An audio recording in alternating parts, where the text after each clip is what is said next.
Quelle voiture acheter et laquelle éviter? L'essence même d'une voiture est de permettre le transport sécurisé des personnes d'un point A à un point B. Sa puissance détermine la vitesse, la configuration et le confort. Conduire confortablement jusqu'au point B n'est que la cerise sur le gâteau. La sécurité, quant à elle, constitue le fondement essentiel de tout véhicule. Aujourd'hui, nous allons parler d'un composant essentiel à la sécurité automobile, mais souvent ignoré par les constructeurs ou les testeurs, l'étrier de frein. Ce dernier en dit long sur le niveau de sécurité d'un véhicule. Chef, faites-moi signe, on continue. Il existe deux types d'étriers, flottants et fixes. Les étriers flottants sont les plus répandus sur les voitures familiales. Ils comportent un seul piston. Lors du freinage, ce piston pousse d'abord la plaquette de frein d'un côté contre le disque, puis la force est transmise de l'autre côté, comprimant ainsi le disque.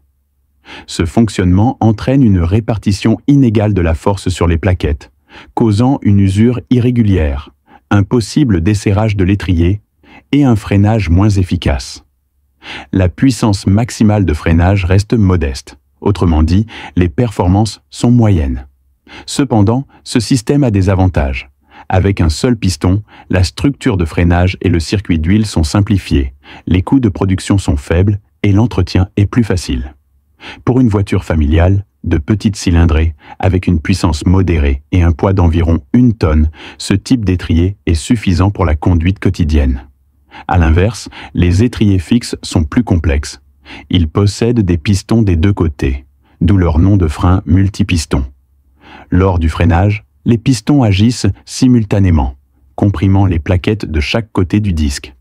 Cela permet une force de freinage plus équilibrée, une meilleure réactivité et une sensation de freinage plus linéaire et puissante. Bien sûr, cette complexité a un coût. Leur production et leur entretien sont plus onéreux. C'est pourquoi on les retrouve généralement sur les voitures de performance ou les modèles de luxe qui ont besoin d'une capacité de freinage plus élevée en raison de leur poids plus important et de leur accélération supérieure. Mais attention, ce que nous venons de voir concerne surtout les voitures à essence. Les voitures électriques sont différentes. Elles intègrent une batterie lourde, une carrosserie plus massive et une inertie plus importante. Leur accélération est également bien plus vive. Le système de freinage doit donc être encore plus performant pour garantir un arrêt sûr. Sans cela, la sécurité est compromise. Ainsi, pour les petites voitures électriques peu puissantes et légères, des étriers flottants peuvent suffire. Mais pour des modèles plus gros, plus performants ou plus rapides, des étriers fixes sont indispensables, car le freinage doit être proportionnel à la puissance du véhicule. Sans un système de freinage fiable et stable, peu importe les performances ou les équipements d'un véhicule. Ce serait de l'argent jeté par les fenêtres.